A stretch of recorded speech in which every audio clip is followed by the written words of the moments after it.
السلام عليكم ورحمة الله تعالى وبركاته. بسم الله الرحمن الرحيم. ரியாலு சாலிஹீன் பாடம் 98. இந்த ரியாலு சாலிஹீன் கிதாபினுடைய 98ஆம் நாள் பாடத்தில் நாம் அமர்ந்திருக்கின்றோம். இந்த பாடத்தில் நடுநிலையை பேணுதல் என்ற தலைப்பின் கீழ் அமையக்கூடிய ஹதீஸுகளை பற்றி நாம் பேசிக்கொண்டிருக்கின்றோம். அல்ஹம்துலில்லாஹ். நம்முடைய ஜாமியா ரகீப் எஜுகேஷனல் ட்ரஸ்டின் மூலமாக பல தீன் சம்பந்தப்பட்ட சேவைகளையும் பல துன்யா சம்பந்தப்பட்ட சேவைகளையும் நாம் செய்து கொண்டிருக்கின்றோம். இந்த சேவைகள் எவ்வித தொய்வின்றி தொடர்ந்து நடைபெறுவதற்காக நீங்கள் துஆ செய்யுங்கள். இன்னும் ஆதரவு தாருங்கள். நன்மையில் ஒன்று சேருவோம், முந்திக் கொள்வோம். உங்களுடைய நன்கொடைகளை எங்களுக்கு நீங்கள் வழங்க விரும்பினால் எங்களுடைய பேங்க் அக்கவுண்ட் டீட்டெயில்ஸ், வங்கி முகவரிகள் இங்கு கொடுக்கப்பட்டிருக்கின்றது. இது அல்லாமல் இங்கு QR ஸ்கேனும் கொடுக்கப்பட்டிருக்கின்றது. இதன் மூலமாக நீங்கள் ஸ்கேன் செய்தும் உங்களுடைய நன்கொடைகளை எங்களுக்கு நீங்கள் தாராளமாக வழங்கலாம். அல்லாஹு தஆலா இதன் மூலமாக உங்கள் வாழ்நாளை மென்மேலும் பரக்கத்தாக்கி வைப்பானாக. ஆமீன் ஆமீன் யா ரப்பல் ஆலமீன். இப்பொழுது இந்த ரியாலு சாலிஹீனுடைய 98ஆம் நாள் பாடத்துல நாம் 2 ஹதீஸ்களை பற்றி நாம் பேச இருக்கின்றோம். அந்த 2 ஹதீஸ்களில் முதலாவது ஹதீஸானது ஹந்தலாவிற்கு நபி அவர்கள் சொன்னது என்ற தலைப்பின் கீழ் நாம் இந்த ஹதீஸை அமைத்திருக்கின்றோம். அப்போ இந்த ஹதீஸ்ல ஒரு சின்ன சம்பவத்தை பற்றி நமக்கு கூறக்கூடியவர்களா இருப்பாங்க. அது என்ன சம்பவம் சொன்னா, ஒரு முறை ஹந்தலா ரதியல்லாஹு அன்ஹு அன்னவர்களை பார்க்க அபூபக்கர் ரதியல்லாஹு அன்ஹு வராங்க. அப்ப வரக்கூடிய சமயத்துல அவங்க விசாரிக்கிறாங்க, அபூபக்கர் ரதியல்லாஹு அன்ஹு, ஹந்தலாவே எப்படி இருக்கீங்க அப்படின்னு விசாரிக்கும் பொழுது ஹந்தலா முனாஃபிக் ஆகிவிட்டார், ஹந்தலா நயவஞ்சகராக ஆகிவிட்டார் என்பதை அவங்க சொல்லிட்டு அதற்கான விளக்கத்தை சொல்றாங்க. நம்மளா நபியோட ஸல்லல்லாஹு அலைஹி வஸல்லம் அவங்களோட பேசும் பொழுது நாம் சுவனத்தையும் அந்த நரகத்தையும் கண் கொண்டு பார்ப்பது போல நம்ம இருப்போம். அந்த அளவிற்கு அதை நம்ம நிறைய கூறக்கூடியவர்களா இருப்போம். ஆனா ஸல்லல்லாஹு அலைஹி வஸல்லம் அவங்களை விட்டு நம்ம வெளியே வந்துட்டோன்னு சொன்னா, அவர்களுடைய அந்த சபையிலிருந்து நம்ம வெளியே வந்துட்டா, நம்ம குடும்பத்தோடு நம்ம இருக்கும் பொழுது, நம்முடைய மனைவியோடு இருக்கும்போது, நம்ம மனைவியை பற்றிய சிந்தனை, நம்முடைய குழந்தைகளை பற்றிய சிந்தனை, நம்முடைய வாழ்வாதாரத்தை குறித்தான இந்த சிந்தனை தான் நமக்கு அதிகமாக வரக்கூடியதாக இருக்கு. எனக்கு என்ன செய்யறதுன்னு தெரியல அப்படின்னு சொன்ன பொழுது அபூபக்கர் ரதியல்லாஹு அன்ஹு அவர்களும் சொன்னாங்க, எனக்கும் இது போல யோசனை தான் எனக்கு வந்து கொண்டிருக்கின்றது என்பதாக சொல்லி 2 பேர்களும் ஸல்லல்லாஹு அலைஹி வஸல்லம் அவர்களை பார்க்கறதுக்காக போறாங்க. பார்க்கறதுக்காக போய் இந்த விஷயத்தெல்லாம் சொல்றாங்க. யார் ரசூலல்லாஹ், உங்களோடு இருக்கும் பொழுது எங்களுக்கு அந்த நரகத்தை பற்றிய சுவனத்தை பற்றிய சிந்தனை வருது. ஆனா உங்களை விட்டு நாங்க போறோம்னு சொன்னா அந்த உலகத்தினுடைய சிந்தனையில் நாங்கள் மூழ்கக்கூடியவர்களாக இருக்கிறோம்.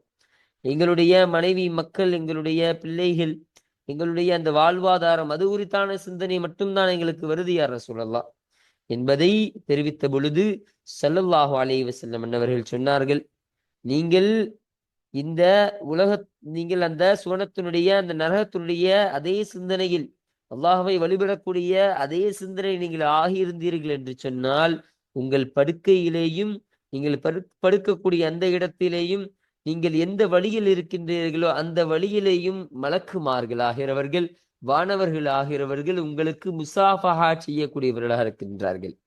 உங்களோடு அவர்கள் கைகோர்த்து அவர்கள் வாழ்த்துக்களை தெரிவிக்கக்கூடியவர்களாக இருக்கின்றார்கள் என்பதை ஸல்லல்லாஹு அலைஹி வஸல்லம் அவர்கள் சொல்லிவிட்டு கடைசியாக ஒரு விஷயத்தை சொன்னாங்க. ஆனால் ஒவ்வொன்றுக்கென்று அதற்கான நேரம் என்பது இருக்கின்றது. அல்லாஹுவை வணங்கக்கூடிய நேரம் என்பது ஒரு நேரம் என்பது இருக்கின்றது. உங்களுடைய குடும்பங்களுக்காக, உங்களுடைய பிள்ளைகளுக்காக ஒதுக்கக்கூடிய நேரம் என்பது உங்களுக்கு அது ஒரு நேரமாக இருக்கக்கூடியதாக இருக்கு. அதனால் நீங்கள் அதையும் நீங்கள் பேணிக் கொள்ளுங்கள், இதையும் நீங்கள் பேணிக் கொள்ளுங்கள்.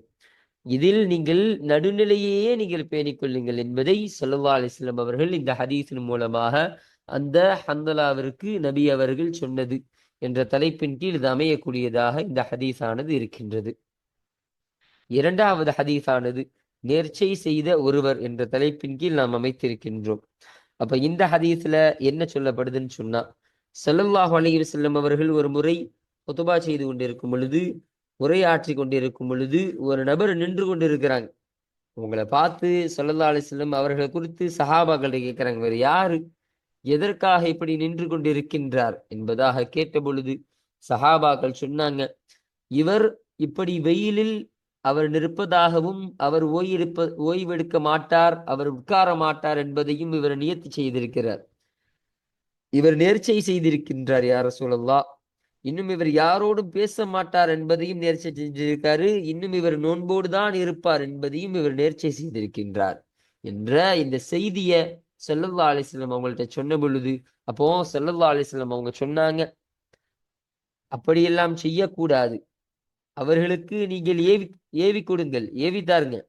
என்னன்னா அவர்கள் மற்றவர்களோடு பேசிக்கொள்ளட்டும், அவர்கள் அந்த வெயிலில் நிற்க வேண்டாம், அவர்கள் உட்கார்ந்து கொள்ளட்டும், அவர்கள் அந்த நோன்பை தொடர்ந்து கொள்ளட்டும் என்பதாக ஸல்லல்லாஹு அலைஹி வஸல்லம் அவர்கள் சொன்னார்கள் என்ற இந்த செய்தியை தான் இந்த ஹதீஸ்ல பதிவு செஞ்சு தருவாங்க.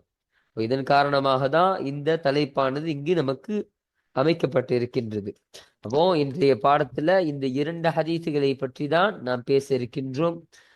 இன்னும் கூடுதலாக இந்த ஹதீஸிற்கான அந்த தர்ஜிமாக்களையும் இங்கு சொல்லப்படக்கூடிய இந்த கூடுதலான விஷயங்களையும் நாம் இப்பொழுது இந்த ஹதீஸ் வாசிக்கும் பொழுது இன்ஷா அல்லாஹ் நாம் பார்ப்போம். அல்ஹம்துலில்லாஹ்.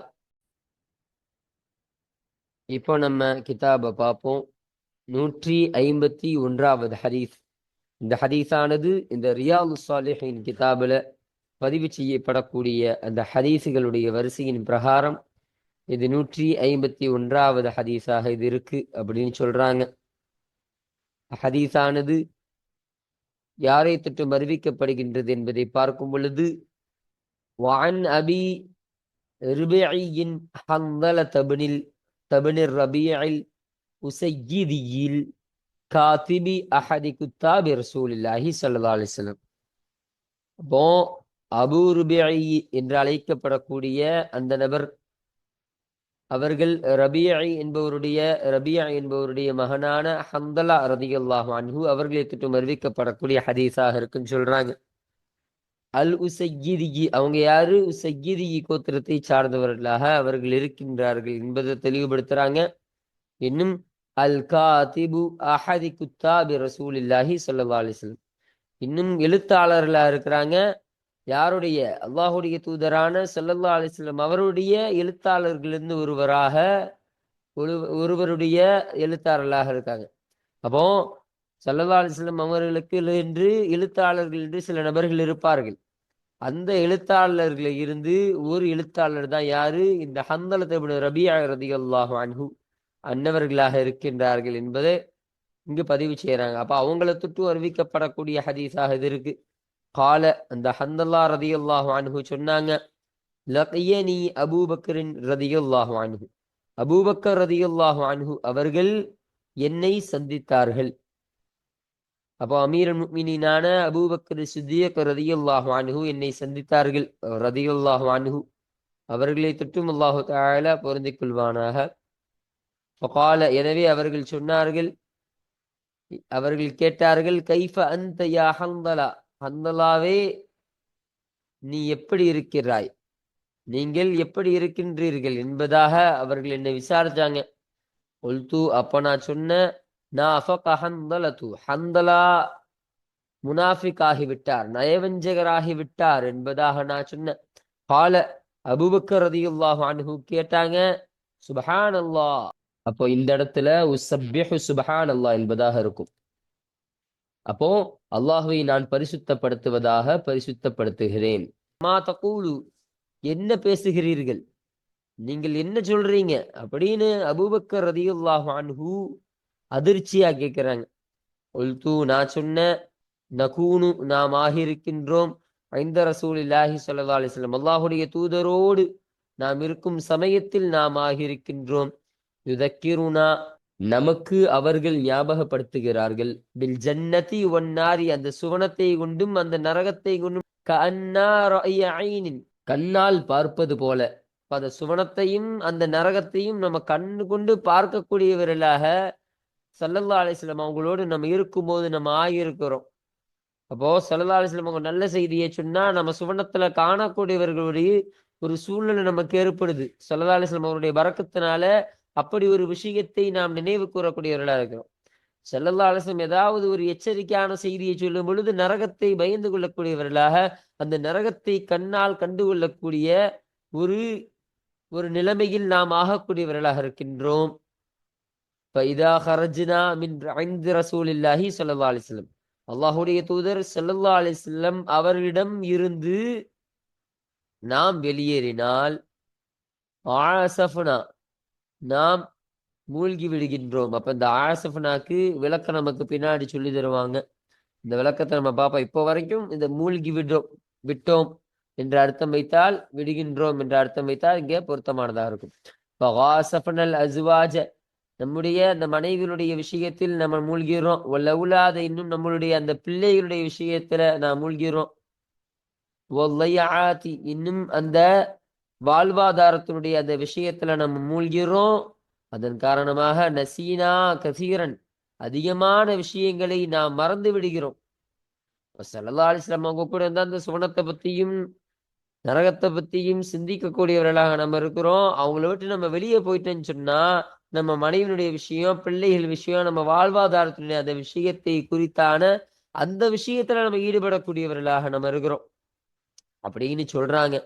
அதன் காரணமாக தான் ஹந்தலா முனாஃபிக் ஆகிவிட்டார் என்பதாக நான் சொன்னேன் என்ற ஒரு விஷயத்தை சொன்ன உடனே கால அபூபக்கர் ரதியல்லாஹு அன்ஹு அபூபக்கர் சித்திக் ரதியல்லாஹு அன்ஹு சொன்னார்கள். ரதியல்லாஹு அன்ஹு அவர்களை தொற்றும் அல்லாஹு தஆலா பொருந்திக் கொள்வானாக. ஃபவல்லாஹி எனவே அல்லாஹ் மீது சத்தியமாக, இன்னா நிச்சயமாக நாம் நல்கா திட்டமாக நாம் சந்திக்கிறோம். ஹாதா இது போலவே நாமும் சந்தித்தோம் என்பதை அபூபக்கர் ரலியல்லாஹு அன்ஹு சொல்றாங்க. அப்போ எனக்கும் இது போலதான் நடக்கின்றது ஹந்தலா, எனக்கும் இது போலதான் தோணக்கூடியதாக இருக்கின்றது ஹந்தலா ரலியல்லாஹு அன்ஹு அன்னவர்களே என்பதாக சொன்னாங்க. அதனால எனவே நான் சென்றேன் அபூபக்கர் இன்னும் அபூபக்கர் ரலியல்லாஹு அன்ஹு அவர்களும் சென்றார்கள். ஹத்தா இறுதியில் நாங்கள் நுழைந்தோம் அலா ரசூலில்லாஹி ஸல்லல்லாஹு அலைஹி வஸல்லம் ஸல்லல்லாஹு அலைஹி வஸல்லம் அல்லாஹ்வுடைய தூதர் ஸல்லல்லாஹு அலைஹி வஸல்லம் அவர்களின் மீது அவர்களிடத்தில் நாங்கள் நுழையும் வரை நாங்கள் சென்றோம். அப்ப ஸல்லல்லாஹு அலைஹி வஸல்லம் அவங்கள பார்க்கறதுக்காக, அவர்கள்ட்ட இந்த விஷயத்தை நாங்க சொல்றதுக்காக நாங்க 2 பேரும் போனோம். அப்போ ஃபகுல்து எனவே நான் சொன்னேன், நான் அஃபக ஹந்தலத்து யா ரசூலல்லாஹ் அல்லாஹ்வுடைய தூதரே, ஹந்தலா முனாஃபிக் ஆகிவிட்டார், நயவஞ்சகராக ஆகிவிட்டார் என்பதை ஸல்லல்லாஹு அலைஹி வஸல்லம் அவர்கள்ட்ட சொன்ன பொழுது ஃபகால ரசூலுல்லாஹி ஸல்லல்லாஹு அலைஹி வஸல்லம் எனவே அல்லாஹ்வுடைய தூதர் ஸல்லல்லாஹு அலைஹி வஸல்லம் அவர்கள் சொன்னார்கள், வமாதாக்க அந்த காரியம்தான் என்ன, உங்களுக்கு என்ன ஆனது, எதனால இப்படி சொல்றீங்க அப்படின்னு ஸல்லல்லாஹு அலைஹி வஸல்லம் அவங்க கேட்டாங்க. குல்து நான் சொன்ன யா ரசூலல்லாஹ் அல்லாஹ்வுடைய தூதரே, நகூனு நாங்கள் ஆகியிருக்கின்றோம், ஐந்தக உங்களிடத்தில் நாங்கள் ஆகியிருக்கின்றோம், துதக்கிருனா நினைவு கூறக்கூடியவர்களாக, பின்னாரி வல் ஜன்னதி அந்த நரகத்தை கொண்டும் அந்த சுவனத்தை கொண்டும் நினைவு கூறக்கூடியவர்களாக உங்களிடத்தில் நாங்கள் ஆகியிருக்கின்றோம். இன்னும் அந்த கண் கொண்டு அந்த நரகத்தையும் அந்த சுவனத்தையும் பார்க்கக்கூடியவர்களை போல நாங்க ஆகியிருக்கிறோம். உங்களிடம் இருந்து நாங்கள் வெளியேறிவிட்டால் என்று சொன்னால்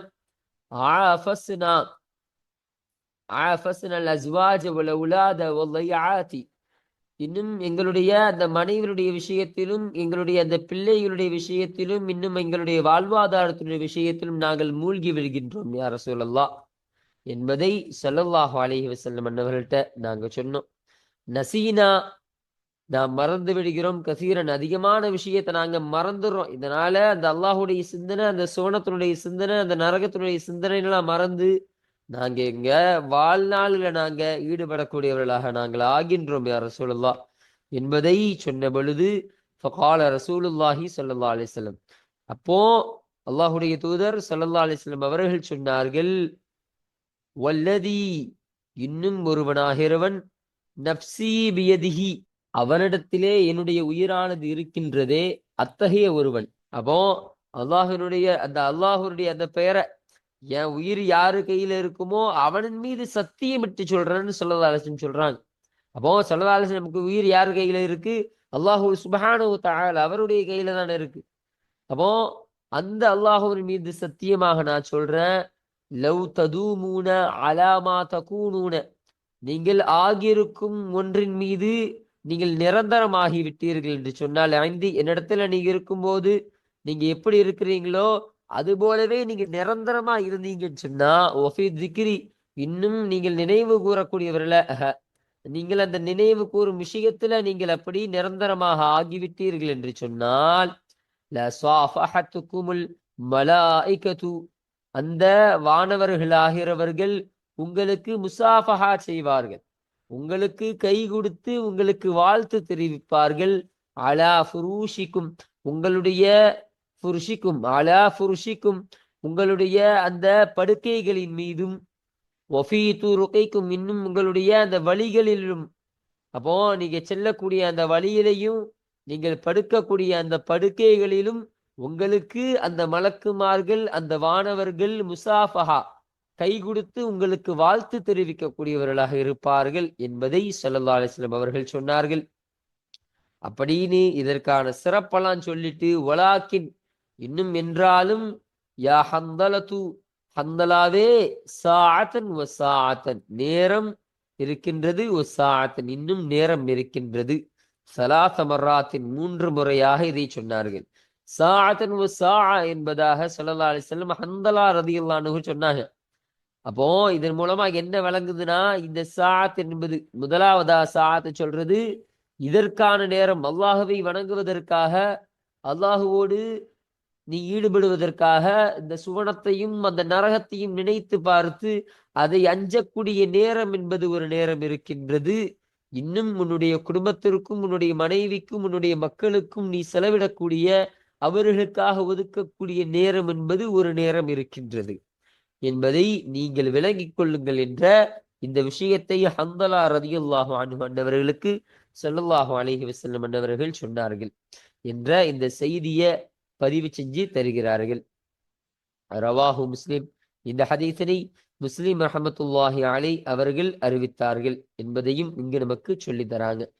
அப்போ இந்த ஹதீஸானது பாபுல் இக்திசாது, நடுநிலையை பேணுதல் என்ற தலைப்பின் கீழ் அமைவதற்கான காரணம் என்னவென்று சொன்னால், அந்த ஹந்தலா ரலியல்லாஹு அன்ஹு அன்னவர்களுக்கு ஸல்லல்லாஹு அலைஹி வஸல்லம் சொன்ன இந்த ஒரு வார்த்தை தான், சாஅத்தன் வ சாஅ, அல்லாஹ்வை ஈடுபடக்கூடிய நேரம் என்று ஒரு நேரம் இருக்குது, உங்களுடைய குடும்பத்திற்கென்று உங்களுடைய பிள்ளைகளுக்கென்று செலவிடக்கூடிய ஒரு நேரம் என்பது ஒரு நேரம் இருக்குது. அதனால் நீங்கள் இந்த மார்க்கத்தை கடுமையாக்கி கொள்ளாதீர்கள். உங்க குடும்பத்தின் மீதும் நீங்க சாஞ்சி கடுமையாயிராதீங்க. அல்லாஹின் பக்கம் நீங்கள் சாய்ந்து உங்கள் குடும்பத்தை மறந்து நீங்கள் கடுமையாகி விடாதீர்கள். நீங்கள் நடுநிலையை பேணிக் கொள்ளுங்கள். அதற்காக வேண்டியும் நேரம் ஒதுக்குங்க, இதற்காக வேண்டியும் நேரம் ஒதுக்குங்க. இரண்டிலும் நீங்கள் நடுநிலையாக இருக்கக்கூடியவர்களாக நீங்கள் இருங்கள் என்பதை தான் ஸல்லல்லாஹு அலைஹி வஸல்லம் அவர்கள் ஒரு கருத்தின் மூலமாக சொல்ல வராங்க. அப்போ அந்த ஒரு கருத்து இந்த ஹதீஸ்ல இடம்பெயர்வதன் காரணமாக தான் இந்த ஹதீஸானது இந்த பாபுல் இக்திசாது, இந்த நடுநிலையை பேணுதல் என்ற இந்த பாடத்தின் கீழ் அமைவதற்கான காரணமாக இந்த ஹதீஸானது அமைகின்றது. இன்னும் நான் மேலேயே சொல்லப்பட்டது மாதிரி ஹந்தலா ரலியல்லாஹு அன்ஹு அன்னவர்களுக்கு ஸல்லல்லாஹு அலைஹி வஸல்லம் அவர்கள் சொன்ன விஷயம் என்ற தலைப்பின் கீழேயும் இந்த ஹதீஸானது அமையக்கூடியதாக இது இருக்கின்றது. அப்போ இந்த ஹதீஸை நம்ம பார்த்தாச்சு. இப்போ இந்த ஹதீஸில் உள்ள சில வார்த்தைக்கான அந்த அர்த்தத்தையும் அதை எப்படி வாசிக்க வேண்டும் என்ற முறையை நமக்கு சொல்றாங்க பாருங்க. கௌலுஹு ரிபஇயுன், ரிபஇ என்ற அந்த சொல்லாகிறது பிகஸ்ரி ராஇ, ராவுக்கு கசிறு கொண்டு இருக்கணும். அப்ப ரிபஇ என்பதாக சொல்லணும், ராவுக்கு கசிறு வச்சு. வல் உசையிதி, வல் உசையிதி என்ற அந்த சொல்லுமாகிறது பிலம்மில் ஹம்சதி, ஹம்சாவிற்கு லம்மு கொண்டு, அப்ப ஹம்சா லம்முக்கு போட்டிருக்கா, அந்த லம்ம கொண்டு சொல்லணும். ஓ ஃபதஹை சீனி, இன்னும் சீனிற்கு ஃபதஹ செய்வது கொண்டும் சொல்லணும். வபஅதஹா, இன்னும் அதற்கு பின்பு யாஉ, யாஉம் மக்சூரத்துன் முஷத்ததத்துன், சத்து செய்யப்பட்ட கசிறு செய்யப்பட்ட அந்த யாவை கொண்டும் அதற்கு சொல்லணும் சொல்றாங்க. ஓ உசையிதி, கசிறு வைக்கணும், அதே நேரத்துல இங்க ஷத்தும் இருக்க வேண்டும் என்பதை இங்க நமக்கு பதிவு செய்யக்கூடியவர்களாக இங்க இருக்கிறாங்க. வகவுலுஹு ஆஃபஸ்னா, ஆஃபஸ்னா என்ற அந்த சொல்லாகிறது அதுவாகிறது பில் ஐனி வசீனில் முஹ்மலத்தைனி, இரண்டு புள்ளி வைக்கப்படாத சீனும் ஐனியும் கொண்டாக இருக்கின்றது. அப்ப ஐனுக்கு புள்ளி வச்சா ஐனா மாறும். அப்ப அது இல்லாத ஐனாகவும் இருக்கு, இந்த புள்ளி இல்லாத ஷீன் இல்லாம வெறும் சீனாகவும் இருக்கு. அப்போ ஆஃபஸ்னா என்பதாக இதை வாசிக்கணும் என்பதாக நமக்கு சொல்றாங்க. அதாவது ஆலஜ்னா, ஆலஜ்னானா நாம் சிகிச்சை பெற்றோம் என்ற ஒரு அர்த்தத்திற்கு வரக்கூடியதா இருக்கும். அப்ப சிகிச்சை பெற்றோம், வல அபனா இன்னும் நாம் ஐபுடையவராக நாம் ஆக மாட்டோம். அப்போ குறையானவராக நாங்கள் ஆக மாட்டோம். அப்ப எந்த ஒரு குறை இல்லாம நாங்க சிகிச்சை பெற்றுறோம் அப்படின்னு சொன்னா என்னது, அதுல முழுமையாக ஈடுபட்டுரும். அப்ப இங்க மனைவியினுடைய விஷயத்துல, அந்த பிள்ளைகளுடைய விஷயத்துல அவங்க சொன்னாங்க என்னது, அதுலேயே நாங்க சிகிச்சை பெற்று அந்த விஷயத்தை நாங்க மறந்துடுறோம். அப்ப அந்த சுவனத்தை பற்றிய, அந்த நரகத்தை பற்றிய அந்த சிந்தனை இல்லாம நாங்கள் அதை மறந்து விட்டு இதிலேயே நாங்கள் சிகிச்சை பெற்றுக் கொள்கிறோம், இதிலேயே நாங்கள் மூழ்கிக் கொள்கிறோம் என்ற அர்த்தத்திற்கு தான் இந்த ஃபஸ்னா என்பது வரும் என்பதை இங்க நமக்கு சொல்லி தராங்க. இன்னும் அடுத்தபடியாக இந்த லையாத்துன்னு ஒரு வார்த்தை சொன்னாங்களா இல்லையா, இங்க அந்த லையாத்துக்கான அர்த்தம் என்னன்னா அல் மஆயிஷ், வாழ்வாதாரம் என்ற அர்த்தத்திற்கு இந்த இது வரக்கூடியதாக இருக்கும் என்பதை நமக்கு சொல்லி தராங்க. அப்போ இந்த 151வது ஹதீஸ நம்ம பார்த்தாச்சு. இப்போ அடுத்தபடியாக இந்த 152வது ஹதீஸை நம்ம பார்ப்போம். இப்போ இந்த ஹதீஸானது யாரை தொட்டு மறுவிக்கப்படக்கூடிய ஹதீஸாக இருக்கின்றது என்பதை பார்க்கும் பொழுது, وعن ابن عباس رضي الله عنهما, அப்பாஸ் ரதியல்லாஹு அன்ஹு அவருடைய மகனான அப்துல்லா ரதியல்லாஹு அன்ஹு, அப்துல்லா இப்னு அப்பாஸ் ரதியல்லாஹு அவர்களை தொட்டும் அறிவிக்கப்படக்கூடிய ஹதீஸாக இருக்கு. ரதியல்லாஹு அன்ஹுமா அவர்கள் இருவரை தொட்டும் அல்லாஹு தஆலா பொருந்திக் கொள்வானாக. கால அவர்கள் சொன்னார்கள், பைனமன் நபியு ஸல்லல்லாஹு அலைஹி வஸல்லம், பைனமா ஒரு சமயம், அந்நபியு நபி ஸல்லல்லாஹு அலைஹி வஸல்லம் அவர்கள் யஹ்தூபு அவர்கள் பேசிக் கொண்டிருந்தார்கள், பிரச்சாரம் செய்து கொண்டிருந்தார்கள். இதா அந்த சமயம், ஹுவ ஸல்லல்லாஹு அலைஹி வஸல்லம் ஆகிறவர்கள் பிரஜுலின் காயிமின் நிற்கக்கூடிய ஒரு நபரின் அருகில் இருந்தார்கள். அன்ஹு அவரை குறித்தும் ஸல்லல்லாஹு அலைஹி வஸல்லம் அவர்கள் கேட்டார்கள். அவரை பத்தி கேட்டாங்க. ஃபகாலு எனவே சஹாபாக்கள் சொன்னார்கள், அபு இஸ்ராயில், அவருடைய பேரு அபு இஸ்ராயில் என்பவராக இருக்கின்றது. நதர அவர் நதிர் செய்து விட்டார், நேர்ச்சை செய்து விட்டார். ஐயகூம ஃபிஷம்சி வலா யக்உத, அந்த சூரியனில், அந்த சூரியனுடைய விஷயத்தில், அந்த வெயிலில் அவள் நிற்பதையும் இன்னும் அவர் உட்காராமல் இருப்பதையும் அவர் நதிர் செய்து விட்டார், அவர் நேர்ச்சை செய்து விட்டார். வலா யஸ்தல்ல, இன்னும் அவர் நிழலிலே அவர் நிற்க மாட்டார். அப்போ நிழலில இஸ்தல்லைன்னா அவர் நிழலை தேடிக்கொள்ள மாட்டார் அர்த்தம். அப்போ நிழல்ல போய் ஒரு நிழல்ல ஒரு ஓரமா போய் அப்படி உட்கார்றது, வெயில் அடிக்கிற காரணமாக அந்த நிழலில் நம்ம சாஞ்சு கொள்றது, இது போன்ற ஒரு காரியத்தையும் அவர் செய்ய மாட்டார் என்பதையும் அவர் நதிர் செஞ்சாரு, அவர் நேர்ச்சியை வச்சாரு. வலாயத்தக்கல்ல இன்னும் அவர் பேச மாட்டார், யாரோடும் அவர் பேசவும் மாட்டார் அப்படின்னு அவர் நேர்ச்சி செஞ்சார் யார சொல்லலாம். அதன் காரணமாக தான் அவர் இப்படி நின்றுகிட்டு இருக்கிறாரு. வயசூம இன்னும் அவர் நோன்பு நோற்பதையும் அவர் நேர்ச்சி செஞ்சிருக்கார். இதன் காரணமாக தான் அப்படி அவர் நிற்கக்கூடியவராக இருக்கிறார் என்பதை ஸல்லல்லாஹு அலைஹி வஸல்லம் அவர்களுக்கு சொல்லப்பட்ட பொழுது, ஃபகால் நபி ஸல்லல்லாஹு அலைஹி வஸல்லம், நபி ஸல்லல்லாஹு அலைஹி வஸல்லம் எனவே சொன்னார்கள், குரூஹு அவருக்கு நீங்கள் ஏவுங்கள், ஃபல்யதகல்லம் அவர் பேசிக்கொள்ளட்டும், வல் யஸ்தலில்ல இன்னும் அவர் நிழலை தேடிக்கொள்ளட்டும், வல் யக்உது இன்னும் அவர் உட்கார்ந்து கொள்ளட்டும், வல் யுதிம்ம ஸௌமஹு இன்னும் அவருடைய நோன்பை அவர் பரிபூர்ணமாக்கட்டும் என்பதை அவருக்கு நீங்கள் ஏவுங்க என்பதை அவர்கிட்ட நீங்க சொல்லுங்க என்பதாக சஹாபாக்களுக்கு ஸல்லல்லாஹு அலைஹி வஸல்லம் அவர்கள் சொன்ன ஒரு விஷயத்தை தான் இந்த ஹதீஸாக நமக்கு பதிவு செஞ்சு தராங்க. ரவாஹுல் புகாரியு, இந்த ஹதீஸினை புகாரி ரஹமத்துல்லாஹி அலை அவர்கள் அறிவித்தார்கள் என்பது இங்கு நமக்கு சொல்றாங்க. இன்னும் இந்த ஹதீஸானது இந்த பாபுல் இக்திசாத், நடுநிலையை பேணுதல் என்ற இந்த தலைப்பின் கீழ் அமைவதற்கான காரணம் என்னவென்று சொன்னால், ஸல்லல்லாஹு அலைஹி வஸல்லம் அவர்கள் அந்த நபரை பார்த்துட்டு இப்படி ஒரு செய்தியை சஹாபாக்கள்கிட்ட கேட்டாங்க. அப்ப அந்த நபரை குறித்த இந்த விஷயத்தை சொன்னாங்க சஹாபாக்கள். அவர் நேர்ச்சி வச்சிருக்காரு, அதனால் அவர் உட்கார மாட்டாரு. அவர் வெயில்ல அவர் உட்கார மாட்டாரு. நிக்கதான் செய்வாரு. அவர் நிழல்ல தேட மாட்டாரு. அவர் யாரு கூடயும் பேச மாட்டாரு. இன்னும் அவர் நோன்பு வைப்பாரு. இப்படியான ஒரு நேர்ச்சையை அவர் செய்தார். அதன் காரணமாக தான் இப்படி செய்யறாங்கன்னு சொன்ன உடனே ஸல்லல்லாஹு அலைஹி வஸல்லம் அப்படியெல்லாம் அவர் செய்யக்கூடாது. அதை அவரை விட சொல்லுங்க. எல்லாரோடும் அவரை பேச சொல்லுங்க. அவர் நிலையை தேர சொல்லுங்க. அவர் உட்கார சொல்லுங்க. இன்னும் அவருடைய நோன்பை பரிபூர்ணப்படுத்த சொல்லுங்க. அப்படின்னு ஸல்லல்லாஹு அலைஹி வஸல்லம் அவங்க சொன்னாங்களா இல்லையா? அப்போ ஸல்லல்லாஹு அலைஹி வஸல்லம் இதை சொல்லக்கூடிய காரணம் என்னன்னா, அவர் நடுநிலையாக பேணிக்கொள்ள சொல்லுங்கள். இது போன்ற நேர்ச்சைகள் எல்லாம் அவர் செய்துட்டு அத கட்டாயப்படுத்தி அதை அவர் கடுமையாக ஆக்கிக் கொள்ள வேண்டாம். இந்த மார்க்கம் லேசானது. இந்த மார்க்கத்தில் உள்ள இந்த விஷயத்தை ரொம்ப கடுமையாக ஆக்கிக் கொண்டு அவர் தனக்குத்தானே சிரமத்தை கொடுத்து கொள்ள வேண்டாம். அவரால் என்ன முடியுமோ, எதை அவர் செய்ய தாக்கத்து பெற்றிருக்கின்றாரோ, சக்தி பெற்றிருக்கிறாரோ அந்த விஷயத்தை அவர் செஞ்சா போதும்.